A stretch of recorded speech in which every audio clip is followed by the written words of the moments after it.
بسم اللہ الرحمن الرحیم۔ السلام علیکم۔ 8 جنوری 2022 سعودی عرب سے وزارت صحت کے جاری کردہ تازہ ترین اعداد و شمار لے کر آپ کی خدمت میں حاضر ہیں۔ آپ کو بتائیں گے کہ آج سعودی عرب میں کرونا وائرس کی کیسز کی تعداد کیا رہی، کتنے لوگ صحت یاب ہوئے، کتنے لوگ اس وائرس کی وجہ سے موت کا شکار ہوئے۔ اس حوالے سے تمام معلومات آپ کے ساتھ شیئر کرتے ہیں۔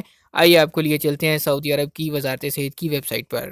آج سعودی عرب کی وزارت صحت کی جانب سے جاری ہونے والے اعداد و شمار کے مطابق سعودی عرب میں کرونا وائرس کی کیسز میں کمی دیکھنے میں آئی ہے۔ آج رپورٹ ہونے والے کیسز کی تعداد ہے 3068۔ اس طرح سعودی عرب میں ٹوٹل کرونا وائرس کے مریضوں کی تعداد ہو چکی ہے 5,75,293۔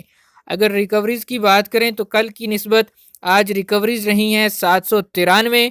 اس طرح سعودی عرب میں ٹوٹل ریکوریز کی تعداد ہو چکی ہے 5,45,771۔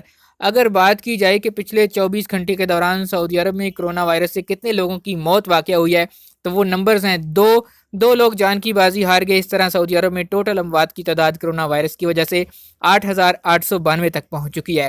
اس وقت 134 مریض ایسے ہیں جو کرونا وائرس کی وجہ سے انتہائی نگہداشت کے شعبے میں زیر علاج ہیں، ان کی حالت تشویشناک بتائی جاتی ہے۔ سعودی عرب میں کرونا وائرس کی لگنے والی ویکسین کی تعداد ہو چکی ہے 5,23,05,327۔ یہ تھے آج کے سعودی عرب کی وزارت صحت کی جانب سے جاری کردہ اعداد و شمار۔ امید کرتے ہیں یہ ویڈیو آپ کو پسند آئی ہوگی۔ اس کو لائک کیجئے، شیئر کیجئے اور کمنٹ کر کے اپنی رائے سے ضرور آگاہ کیجئے۔ چینل کو سبسکرائب کر لیجئے تاکہ نئی آنے والی ویڈیوز آپ تک پہنچتی رہیں۔